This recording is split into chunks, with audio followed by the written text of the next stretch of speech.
All die!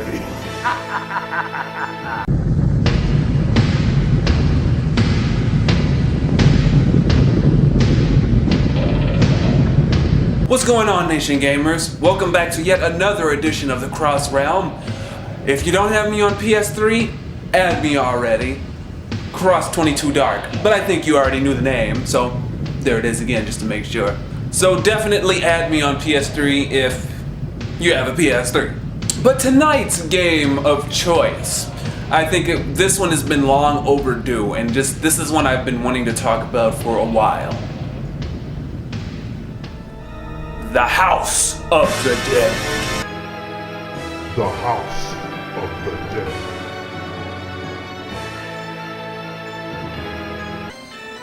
The original, 1996. Who didn't go hard? Just tell me one time. Just point to me one person back in the day who didn't go to the arcade just for this game. Don't tell me that you did not go to the arcade just to go hard on House of the Dead 1, the original.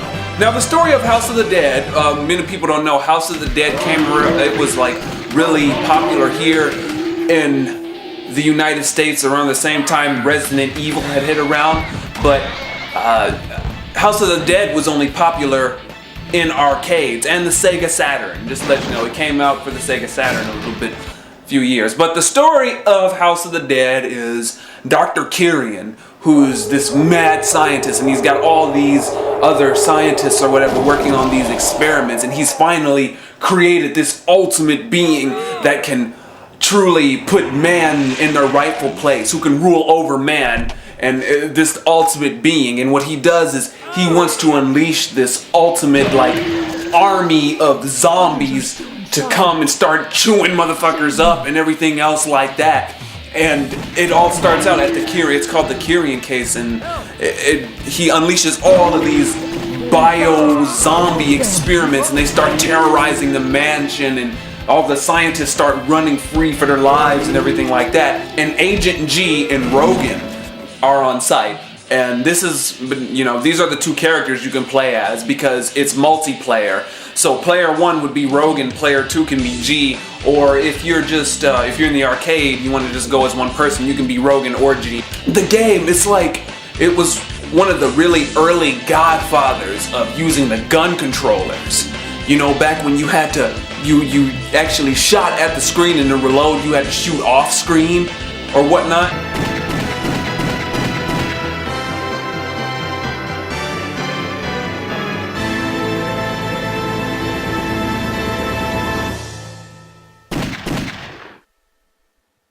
Now the gameplay in general, you have about a total of 6 shots, which is your ammo at the bottom, and you're actually holding the guns in your hands. The controllers are these little arcade guns you used to have back in the day, or you would use the controller to aim the target, but this is fucking frustrating doing this shit right here, trying to fucking aim and shoot the damn zombie in the face, and he's chewing and stabbing your fucking arm up, but you're trying to use the damn controller to sit there and use the...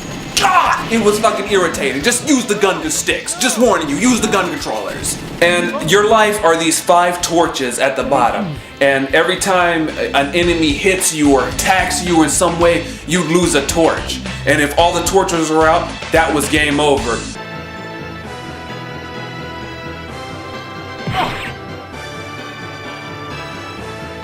But no, well, it wasn't exactly game over. It would take you to a continue screen and it would count you down. And that's how much time it took you. You had about 10 fucking seconds to go in your damn pocket, get them as many quarters as you can, and put the motherfuckers back in there before it count to 0, before this would happen.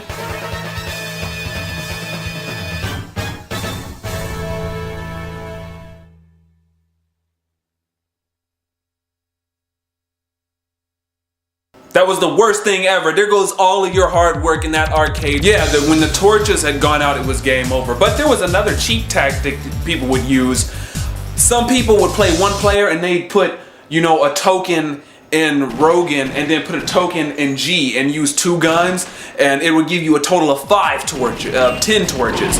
5 for player 2, and 5 for player 1, but it's just player 1 using both. But that was a cheap tactic people use. Yeah, I used it too. Shut the hell up. I used that tactic too. Now the enemies in the game varied. I mean, they were all your early 1996 zombie characters. Like the enemies would be a mix, considering there'd be some slow ones that'll come at the screen, or there would be some very fast ones that would run at you. There's ones with axes or whatever. You had to quickly adapt to these situations. Like they were these really quick draw fast moments in which you cap one zombie and the screen would turn you instantly, and you'd have to deal with 3 different types. You'd have to deal with a slow one that's fast, and one that's, able to block the bullets. And you only had that a certain amount of time before they would reach the screen and start cutting you and stabbing you up and everything else like that, and taking away all your fucking torches.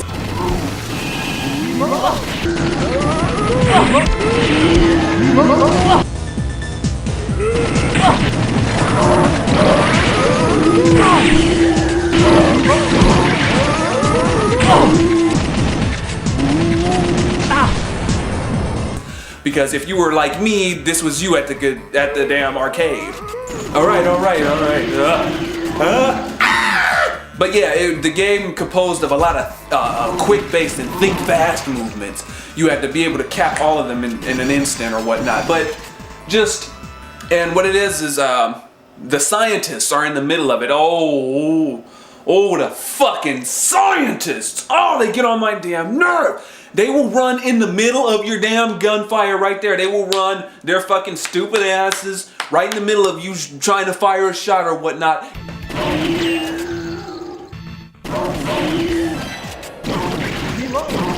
Thank you.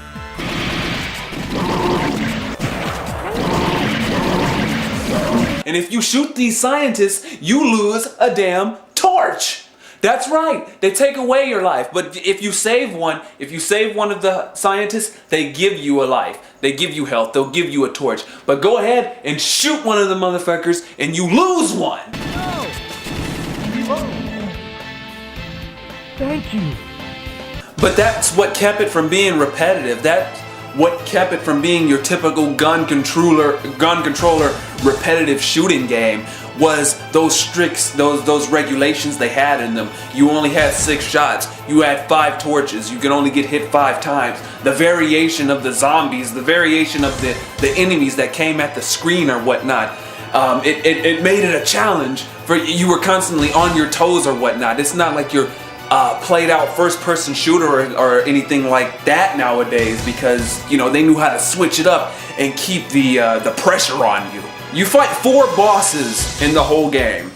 Okay, you fight a total of about 4 bosses. These are pretty.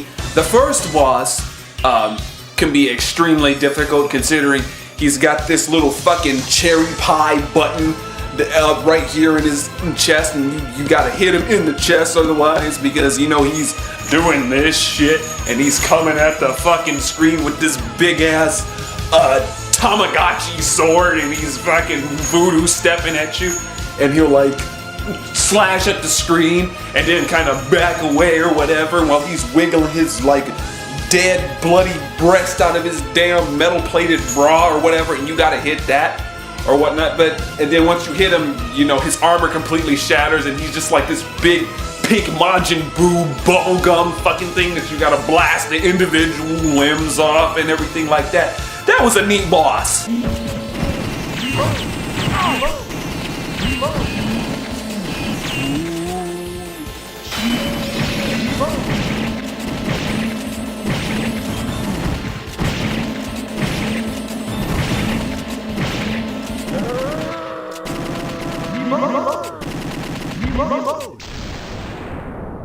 And then there's the second boss, which is the wingman. I like this boss. He's a classic House of the Dead.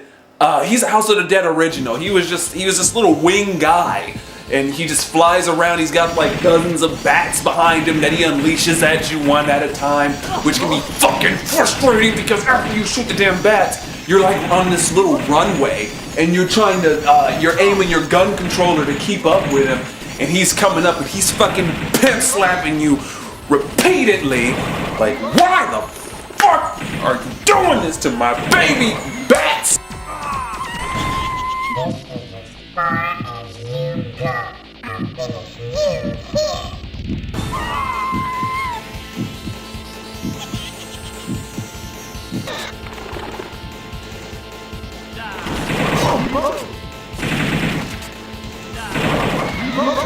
But then, you know, the last two, then there's the Hermit, which is this giant spider or whatever. Once you finally get to Dr. Kyrian or whatever in his lab, it's this giant spider that jumps down and you're kind of chasing him down a hole. This boss can be pretty simple depending on how you do it. I didn't think you could make it this far. However, this is it. Let's see how good you really are. After him!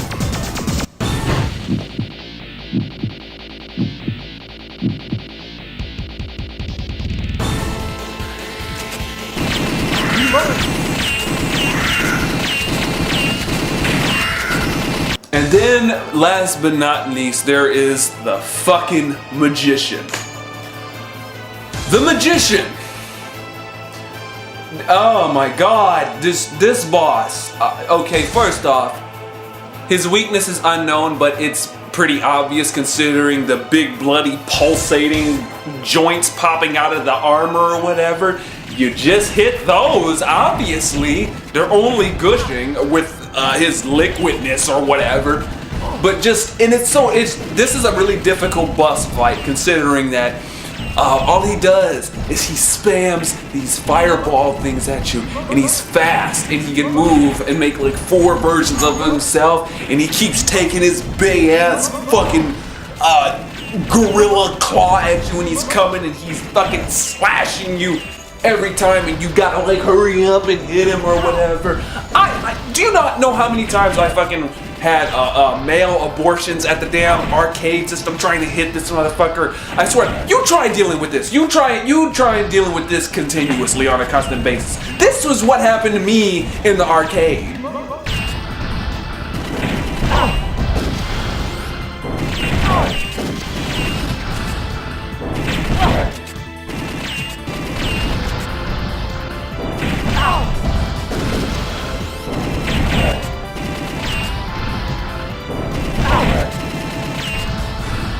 But see, House of the Dead, man, that is one of my favorite. It is my game. I always go to the if I'm going to Dave & Buster's, that is the first game I look for. If I'm going for if I'm getting a Sega Saturn, you know, that's one of the first games I'm looking for. It's classic. It was fun. It kept up, you know, the tension. It was fun. It was quick. It was fast paced. It was one of those games that you played for the hell of it. You played for fun. But I will say there were only like 4 things that bothered me about the game in and of itself. Granted, it's an early game, you know, but the horrendous voice acting. House of the Dead is known for this. You know, House of the Dead is known for their horrific, oh my god, paper cutout, I don't even know what you call it, voice acting. I've been waiting for you, friends. Goldman! Do you know what you're doing? I'm fully aware of what I'm doing. Can't you see? Man committed a sin, disturbing the life cycle of nature. The original sin that man is responsible to protect the life cycle.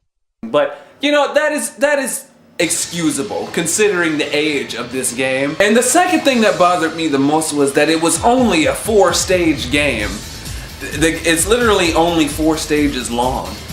But, you know, I can see why they put that in, considering that they knew people would be robbing your fucking quarters at the arcade because they knew there wasn't no fucking way you were gonna make it.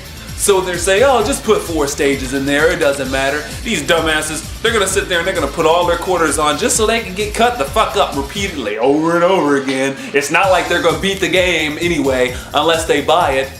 And even still, they don't have the gun controllers, so they gotta do this shit to try and fucking hit the damn zombies anyway. They're gonna get game over any damn way. What's 4 stages matter? But, you know, I just think maybe if they had put maybe 7 stages in it, man, it would have been even more of an epic game. House of the Dead, you know?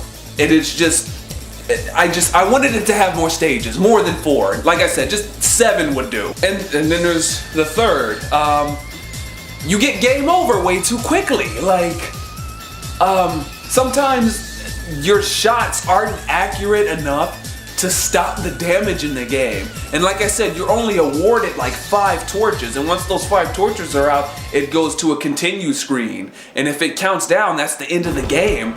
It's just, you got game over so quickly. Like you were moving, you're moving, you're doing good, you're blasting, you're getting points, you're getting further, and then boom, there goes the last torch. Time to hit continue now. And if you don't have free play, or you're pretty fucked, considering if you're playing in the arcade, you gotta add another quarter, and when you're out of quarters, that's it. It's just game over.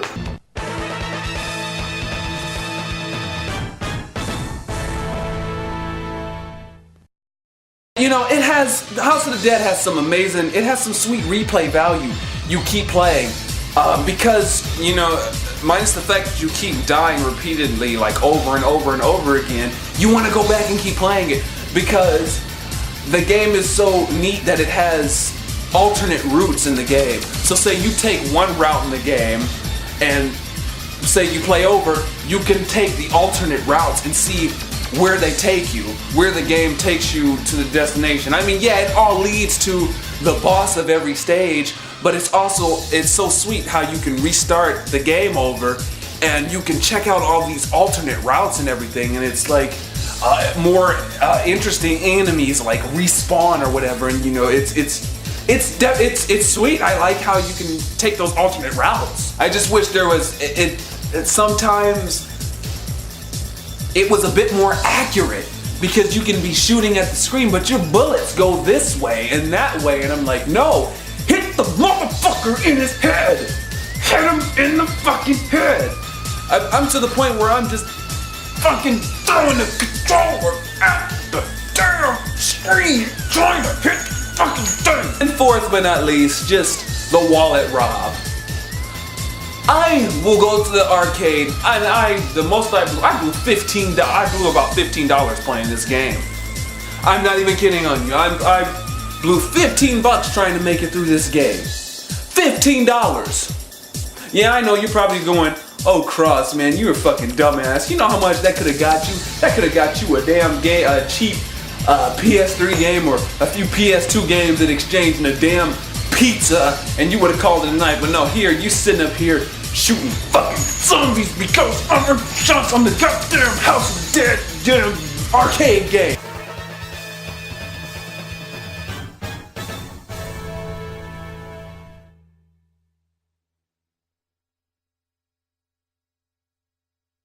But in all, honestly, House of the Dead, the original, gets a 6 from me. It is an awesome game. It is a really awesome game. It was early for its time, man. It's one of the godfathers of the gun controller. You know, it was one of the birth ones. Besides that, and Virtual Cop and other games like, you know, like a Duck Hunt or Virtual Cop or anything like that. It was one of the originals, which made it so fun to play. Like, you know, and I just wish there was more than 4 stages to it, and I just wish you didn't get game over so much, and I wish that the glitches when it came to, you know, your accuracy were fixed, because just you'll be shooting dead on sometimes, but the bullets just won't go where you need them, and that is like, that's the only thing that truly pissed me off, was just that was the major thing and all. But if you have never played House of the Dead, you've been hiding underneath a fucking rock, and you've never been to an arcade before, or you've never heard of Sega Saturn, you need to play House of the Dead, but you better make sure that you empty your mother's bank account or whatever, quarters or whatever, because you are going to be at that motherfucker for hours, filling in quarters after quarters after quarters, trying to beat it. You will. But have fun and game well.